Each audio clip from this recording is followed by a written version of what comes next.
Assalamualaikum warahmatullahi wabarakatuh dan salam sejahtera.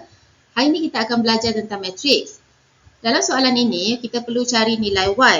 Jadi untuk cari nilai Y, kita perlu darabkan matriks ini. Jadi matriks yang pertama ni, dengan matriks yang kedua, kita perlu tahu peringkat dia. Kenapa kita perlu tahu peringkat? Kita nak tahu dia boleh didarabkan ataupun tidak, kedua-dua matriks ni. Jadi nak tahu peringkat, kita lihat ada dua baris, dan juga dua lajur. Jadi matriks pertama adalah 2 darab 2. Matriks yang kedua ada dua baris juga, tapi dia ada satu lajur. Ada satu lajur. Jadi sekarang ni kita lihat lajur untuk matriks yang pertama sama dengan baris untuk matriks yang kedua. Jadi dia sama. Bila dia sama, maka kedua-dua matriks ini kita boleh buat pendaraban. Jadi sekarang ni hasilnya adalah matriks 2 darab 1. 2 darab 1. Jadi sekarang ni kita tahu hasil bagi pendaraban kedua-dua matriks 1 dan 2 ni adalah matriks 2 darab 1. Jadi matriks 2 darab 1 ada dua unsur iaitu A11. Satu ni maksudnya baris, satu lagi maksudnya lajur. Baris yang pertama, lajur yang pertama. Jadi kemudian ada satu lagi unsur iaitu 21. Jadi baris yang kedua dan juga lajur yang pertama. Jadi sekarang ni ia adalah matriks 2 darab 1. Jadi hasilnya nanti mesti matriks 2 darab 1. Jadi kita buat pendaraban sekarang. Jadi sekarang ni kita lihat 6, 5, tolak 3, 4, 2, 1, tolak. Ni saya salin saja semula soalan ini. Kemudian saya nak tunjuk macam mana cara darab. Kita ambil baris pertama dahulu. Kemudian kita darabkan dengan secara menegak, untuk matriks kedua. Jadi 6 darabkan dengan 2, tambah, tambah, tolak 3 darab dengan 1. Tolak 3 darab dengan 1.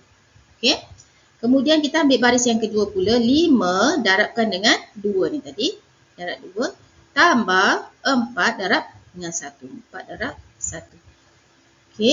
Ini saya tulis saja semula. Kemudian 6 darab 2 kita selesaikan 12 tambah tolak 3 darab 1 tolak 3 jawapan dia. Jadi 5 darab dengan 2 10 tambah 4 darab 1 4. Jadi kita selesaikan 12 tolak dengan 3 tambah dengan tolak kita dapat tolak. Jadi 12 tolak 3 kita dapat 9, 10 tambah 4 dapat 14. Jadi sekarang ni kita dapat hasil darab dua matriks tadi adalah ada dua unsur iaitu unsur yang pertama 9 dan unsur yang kedua adalah 14. Jadi dia adalah matriks 2 darab 1. Sama dengan yang kita dah jangkakan tadi. Jadi maknanya jawapan kita betul. Tolak Y7 sama dengan 3, 7. Jadi sekarang ni untuk penolakan matriks kita just tolak saja unsur dalam matriks tersebut. Jadi 9 tolak dengan Y. Jadi 9 tolak dengan Y, 14 tolakkan dengan 7. Tolak direct 14 tolak dengan 7. Jadi sekarang ni 14 tolak dengan 7 sama dengan 3, 7. Kita nak Y, nilai Y. Jadi kita ambil 9 tolak Y sama dengan 3. Kita keluarkan. Kita keluarkan 9 tolak Y sama dengan 3. Oleh kerana kita nak Y sahaja, jadi kita perlu gerakkan Y ke sebelah kanan.